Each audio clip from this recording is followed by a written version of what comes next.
Assalamualaikum warahmatullahi wabarakatuh. Selamat siang, salam sejahtera untuk kita semua. Di sini saya Sari Ulfa Siregar dengan NIM 3203122020 dari kelas reguler D. Akan mempresentasikan hasil laporan mini riset antropologi ekonomi yang diampu oleh dosen pengampu Bapak Daniel Harahap Parlindungan Simanjuntak SS MSI, Prodi Pendidikan Antropologi, Fakultas Ilmu Sosial, Universitas Negeri Medan. Adapun judul laporan mini riset antropologi ekonomi saya ialah kosin bangunan sebagai produk unggulan dan permasalahan serta penyelesaian permasalahan pemasarannya di Desa Simbang 4, Kecamatan Marbau, Kabupaten Labuan Batu Utara.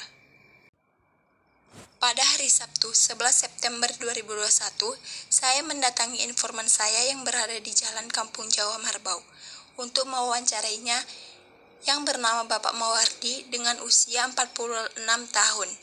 Ia adalah seorang pemilik usaha pengelolaan kayu menjadi kosen bangunan.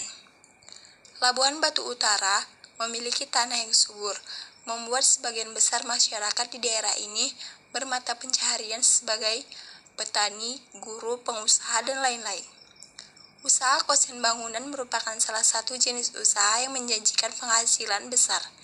Usaha ini tidak hanya mampu mendatangkan omset yang besar, tetapi juga menawarkan perluasan bisnis hingga mancanegara.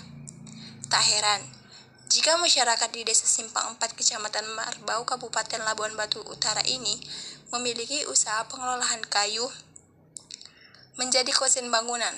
Akan tetapi, dalam memproduksi olahan kayu menjadi kosen bangunan terdapat beberapa permasalahan dan terdapat juga bagaimana cara mengatasi permasalahan tersebut. Adapun permasalahan pemasaran perekonomian yang dihadapi oleh pengusaha pengelolaan kayu menjadi kosen bangunan ialah kekurangan bahan baku. Pada era sekarang ini tidak dapat dipungkiri oleh pengusaha-pengusaha pengelolaan kayu. Banyak hal yang menyebabkan kurangnya bahan baku, misalnya bahan baku tidak dapat peningkatan, tetapi yang meningkat malah kebutuhan akan hasil pengelolaan kayu. Maka bahan baku tidak bisa mencukupi untuk industri hasil pengolahan kayu. Seperti yang kita tahu, bahwa hampir 70-80% warga Labuan Batu Utara ini menggantungkan mata pencaharian pada hasil pengolahan kelapa sawit. Banyak warga yang telah mengubah lahan yang dimilikinya menjadi perkebunan kelapa sawit, di mana hal tersebut secara otomatis membuat lahan untuk mendapatkan bahan baku pengelolaan kayu menjadi menyempit karena banyaknya lahan yang beralih fungsi menjadi perkebunan kelapa sawit. Memang permasalahan yang cukup serius pada usaha pengelolaan kayu ini yaitu bahan baku.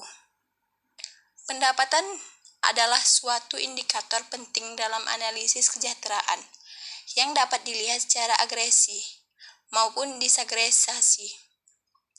Dalam hal ini, secara agregasi, dampak diukur dengan perbandingan rata-rata pendapatan antara petani sawit dan petani non-sawit. Peningkatan pendapatan petani sawit tersebut menyebabkan berkurangnya angka kemiskinan. Juga yang menjadi kendala umum yang sering dihadapi pembuatan pengelolaan kayu menjadi kosen bangunan ialah modal usaha yang relatif besar dan dibutuhkan kemampuan khusus untuk menentukan material yang terbaik, mengolahnya, dan membentuk kayu menjadi produk yang layak untuk dijual. Akan tetapi dalam penjualan kosen ini memiliki persaingan yang cukup tinggi, yang harus dapat diolah dengan baik dan dapat menemukan lokasi bisnis penjualan mana yang tepat untuk menjadikan kosen bangunan tersebut. Solusi untuk mengatasi permasalahan pemasaran produk unggulan. Selain sulitnya mencari bahan baku, kondisi perekonomian yang tidak stabil pada masa sekarang ini juga menjadi kendala bagi pengusaha, di mana bisnis pengolahan hasil kayu yang beliau tekuni saat ini sangat tergantung pada harga sawit yang berlaku di wilayah Labuan Batu Utara. Bapak Mawardi mengatakan, saat harga sawit naik, maka permintaan barang beliau juga akan meningkat, dan sebaliknya saat harga sawit turun, maka dapat dipastikan bahwa permintaan barang akan berkurang. Sebenarnya permasalahan sulitnya mendapatkan bahan baku pengolahan kayu sudah sejak lama dihadapi oleh Bapak Mawardi. Sejak berkurangnya pasokan kayu dari hutan alam Labura, dalam hal ini mungkin dibutuhkan kebijakan dan kerjasama dari pemerintah untuk menyelesaikan permasalahan tersebut. Untuk menyelesaikan permasalahan akan kebutuhan bahan baku, di sini saya coba untuk memberikan beberapa opsi yang mungkin dapat dijadikan solusi pada permasalahan ini. Yang pertama, dibutuhkan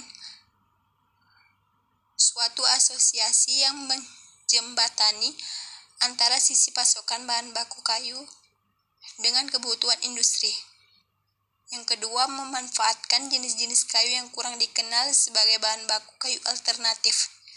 Yang ketiga, adanya perlindungan dari pemerintah baik dalam hal kepastian bahan baku, tenaga kerja, dan pengungkatan. Dan yang terakhir, yang keempat, perlu suatu wadah penyaluran bahan baku kayu yang dapat memecahkan permasalahan ini. Dalam penjualan hasil pengolahan kayu terdapat beberapa persaingan dalam pemasaran hasil produk. Maka solusi yang dapat dilakukan ialah memanfaatkan teknologi modern dan tradisional dalam setiap proses produksi dan operasional.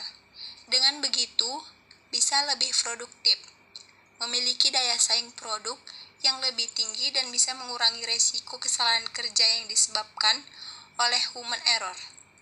Membuat produk unik dan modern, sebagian besar pelaku usaha pasti mencoba untuk menciptakan produk baru yang belum pernah ada sebelumnya.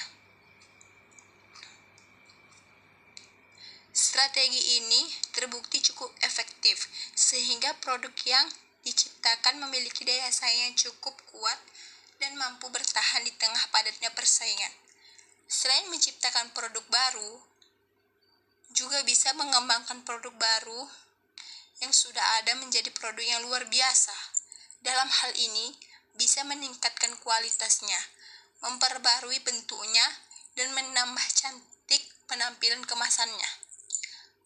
Meningkatnya kualitas sumber daya manusia untuk menciptakan produk yang kreatif serta inovatif tentu dibutuhkan tenaga yang berkompeten atau istilahnya sumber daya manusia yang benar-benar menguasai bidang ini.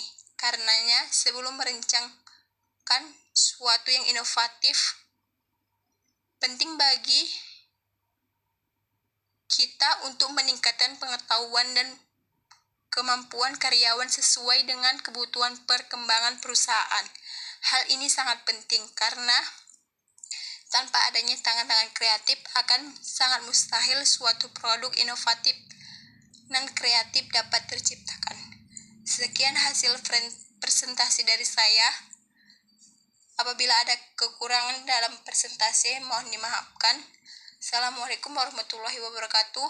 Selamat siang, salam sejahtera untuk kita semua.